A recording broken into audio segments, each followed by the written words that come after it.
Un poco hablar de Saga, ¿no? Y un poco de Tortonillas, los siguientes lanzamientos que van a hacer. Hablando un poco sobre el tema cómo será Saga editado en Perú.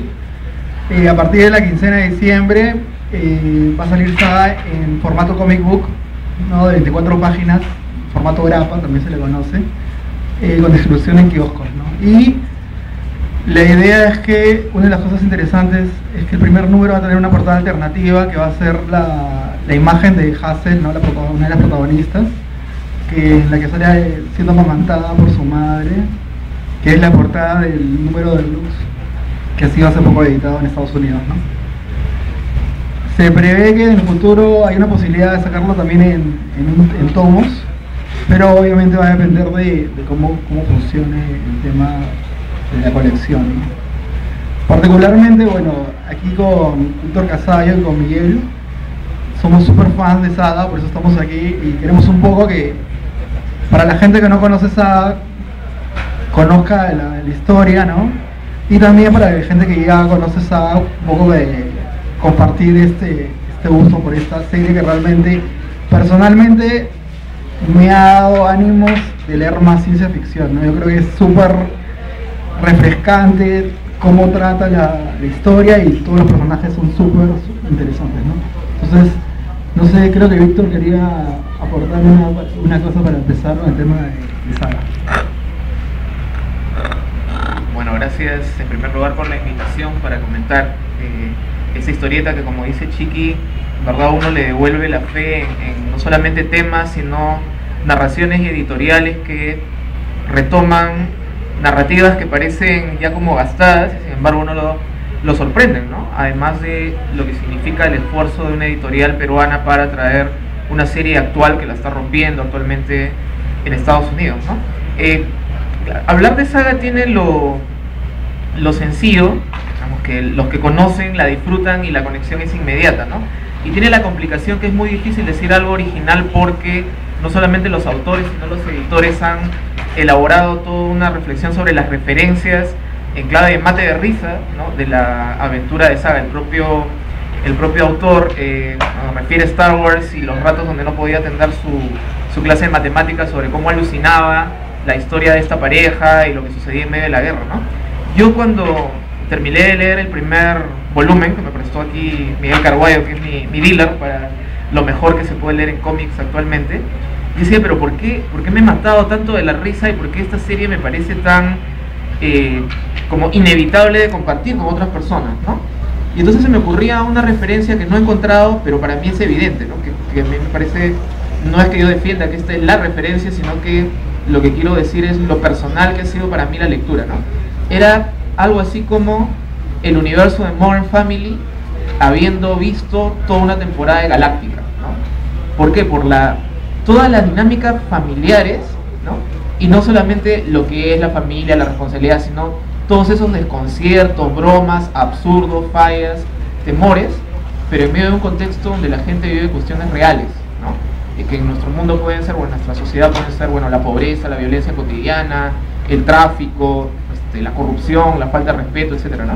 Pero en este universo de ciencia ficción, la idea de una guerra total y donde los poderes de facto, ¿no? Que es este planeta y el satélite, que no se pueden destruir porque si no, destruir al otro significa destruirme a mi propio mundo, exportan la violencia a otro lado y los que sufren son desde pequeños animalitos, ¿no? A seres inteligentes, a otros planetas, grupos, culturas, familias, ¿no?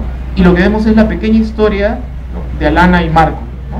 Desde el momento que tienen a su primera hija, y cuestiones sobre no los dejan dormir, qué nombre les van a poner, y por supuesto el peor drama al final del primer tomo, que es la aparición de los abuelos, ¿no? que les trastoca toda la vida, es proporcional a lo que significa que los estén buscando para matarlos, a que les digan, y obviamente hay una referencia a todo el tema de las guerras culturales, me parece a mí, de que destruyen lo que es la familia, ¿no?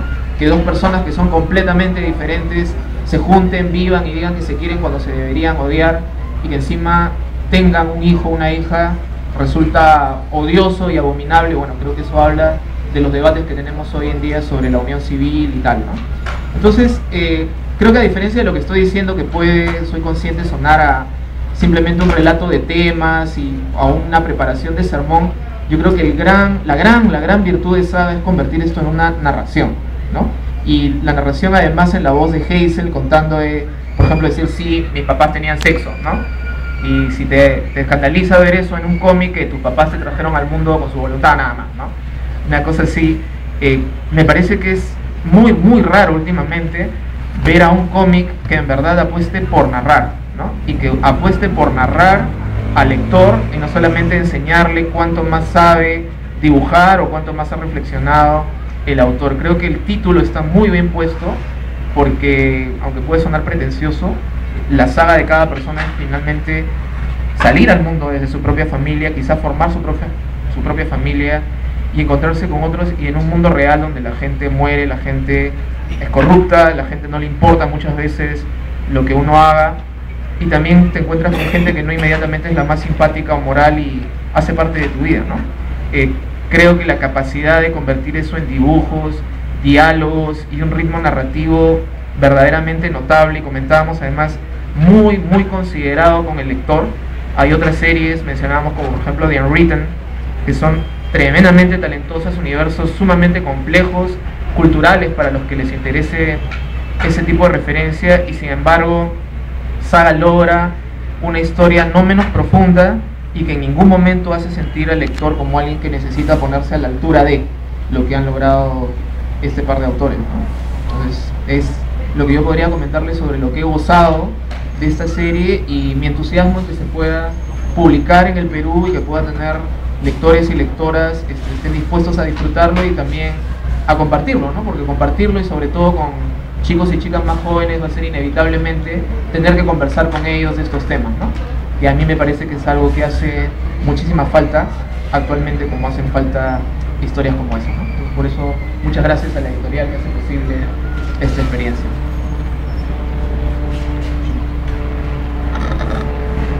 Yo quería decir para continuar que Miguel podría darnos también un aporte sobre la gráfica, ¿no? De acuerdo a su experiencia tiene, y aparte de artista, y también su gran apreciación que tiene por Saga, ¿no? Bueno, la artista es Judith Staples. Lo que es interesante es que es una artista digital, digamos. Todo el trabajo de Saga está hecho en computadora a través de tabletas electrónicas. No hay ningún material original. Digamos, mucha gente que trabaja con estos medios digitales, lo interesante es de que antiguamente uno dibujaba con su lápiz, con tinta, y uno puede tener esta página original. Lo interesante de estos medios digitales es que no hay un medio original, pero uno puede darle mucho más trabajo. Y lo interesante es que, aparte de esto, el rango de expresiones que puede desarrollar Judith Staples es muy amplio. Uno puede ver en estos dibujos angustias, miedos, temores, pequeñas risas, pequeñas miradas tal vez de te odio cuando piensas de que tu novio o tu esposo te ha sacado la vuelta con una novia antigua, y a pesar de que estamos hablando de monstruos, fantasmas, y una cantidad de seres bastante amplios, todos son muy humanos. Moore decía que cuando uno habla de la ficción, cuando uno piensa usualmente que la ficción son mentiras, pero siempre cuando se habla de ciencia ficción lo interesante es de que tiene que razonar a un nivel real, pero un nivel de real humano. Y casi todas las cosas que uno ve en Saga resuenan a ese nivel humano. Uno puede ver tal vez una persona con alas dando a luz, pero es el mismo equivalente de una persona normal que da luz. Una pareja de seres de otro planeta tratando de sobrevivir la primera semana con su bebé es igual de caótico de una persona real, digamos. El hecho de no dormir, el hecho de saber cómo hacer que el bebé erupte, si está comiendo bien, si no, obviamente en este paisaje bizarro tal vez de esos mundos. Recuerdo por ejemplo una escena cuando uno de estos personajes va a un mundo que es una especie de mundo burdel, y hay una serie de personajes bizarros y extraños, unos personajes que solo tienen patas, y este personaje lo van llevando tal vez al lugar más sórdido que existe en este planeta, y donde hay personas orugas, alas y seres fantásticos. Lo más horrendo que había ahí era tener relaciones con una niña de 6 años, que era totalmente normal, y esa cuestión real es lo que más impacta en Saga. Esos golpes que suelen haber, que realmente hacen eco en nuestra realidad, y que no son cosas totalmente alienígenas extrañas, ni existen solo en este lugar, son cosas que podemos ver casi día a día. Eh,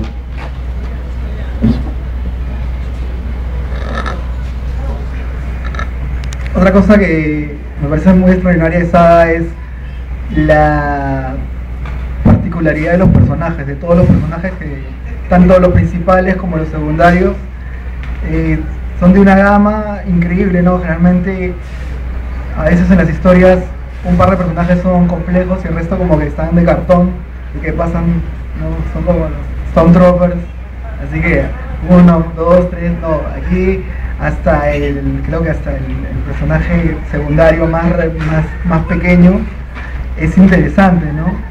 Y yo creo que parte de eso también viene de la calidad gráfica de Fiona.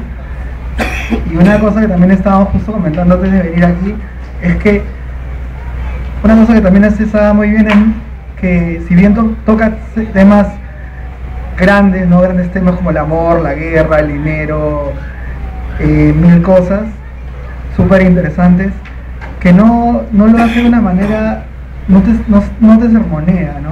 No te quiere dar un punto de vista, sino que te lo plantea, y precisamente estos personajes, por toda su riqueza, es que uno, bueno, tal personaje es súper malo, es totalmente amoral quizás, pero en una cosa de repente puedes congeniar con él, o de repente los mismos personajes principales son muy te puedes sentir muy relacionados con ellos, pero en otras cosas sí son totalmente pues descabellados, ¿no? Entonces yo creo que eso es parte de, ¿no? O sea, que esa mezcla de naturalidad, ¿no? Eso es lo que Saga entrega, ¿no? Uno siente una naturalidad y una credibilidad por eso, a pesar de que hay gente con alas, ¿no? Entonces yo creo que sería interesante ver también qué referencias notan en Saga, ¿no? Con qué crees que se ha alimentado. Y también otra cosa que comentaba sobre todo el guionista, que creo que le encanta agarrar y meter a sus personajes en una situación súper extraordinaria, lo que pasó con Neil Asman, por ejemplo, y en este caso también con Saga, que arrancan precisamente en el nacimiento, ¿no? De una niña que es la mezcla de dos razas, no solo enfrentadas por la guerra, sino que encima supuestamente incompatibles genéticamente, ¿no? Porque ese es el tema, uno de los temas que tiene la historia, ¿no? Que no se supone que debería ser posible que tuvieran hijos. Entonces eso es una de las cuestiones que también los poderes no quieren que se sepa, porque si hay esa posibilidad van a tener más posible cercanía, ¿no? Yo quisiera retomar primero esto que has dicho, que es muy interesante, ¿no? Es la idea del primer plano que pueden tener los personajes secundarios. A mí me interesan las cosas de ética que no están planteadas así, por suerte, en la historieta, ¿no? Pero es que solemos, cuando vemos historias violentas, o para resumir, la última película de Man of Steel, ¿no? Digamos, toda la gente que murió en la bronca de Metrópolis. Pero no, pues, o sea, la historia oficial suele convertir a millones de personas en personajes secundarios. Y como son secundarios, su muerte se despacha con un punto aparte, ¿no? Porque seguimos viendo qué sucedió con los grandes héroes o villanos. A mí me llaman la atención, no para hablar de los grandes temas, sino del tema importante que yo creo es cuando uno intenta contar una historia o publicar una historieta.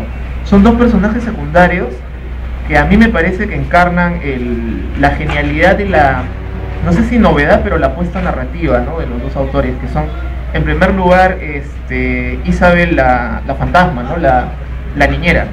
Primero porque una y otra vez, en los momentos más solemnes, cuando está muriendo alguien o lo que fuera, o hay un problema, habla como hablan los adolescentes, o sea, de desafectada, de que no le interesa, yo lo sé todo, a pesar de que es una niña que murió porque fue, ¿cómo se llama?, pisó una mina antipersonal, y la vemos todo el rato, perdón por el spoiler, ¿no? Pero la vemos todo el rato como vestida como una adolescente, con su gorrito, su maquillaje y lo que fuera, y con las tripas colgándole de la parte inferior del cuerpo, ¿no?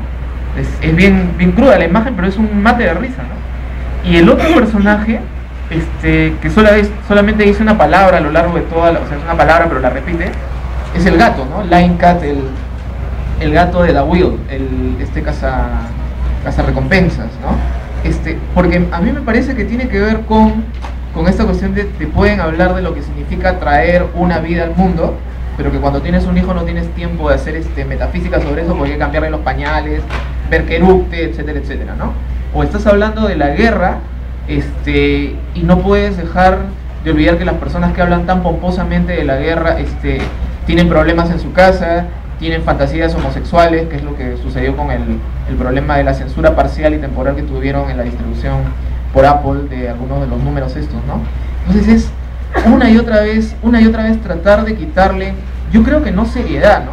Sino ese tono pomposo, solemne, que muchas veces quienes se ocupan de esos temas, que principalmente somos los que trabajamos en la academia, los políticos o los comunicadores, cuando pretenden hablar en serio y entienden eso como un ejercicio de poner a la gente abajo y escuchen, porque yo sí he estudiado para hablar sobre ese tema, y no más bien el traer la voz, aunque suene un poco gastado, la voz de las personas que son secundarias, ¿no? Tomando lo que tú dices. Y ahí, bueno, de las referencias, Miguel yo creo que lo tendrá mucho más fresco y amplio, pero además de la ya anunciada, repetida por todas partes de Star Wars, Romeo y Julieta, digamos, la idea esta de retomar sin ninguna vergüenza ni temor narrativas ya usadas, yo creo que muestra un tremendo amor y respeto por el público, ¿no? Porque la gente no es idiota porque le sigan gustando sus programas que les gustan, y un tremendo respeto también por las narraciones, ¿no?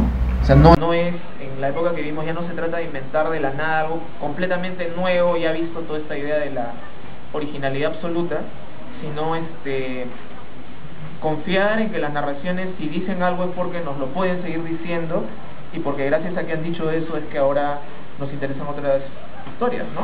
Y eso creo que Saga es un gran éxito, ¿no?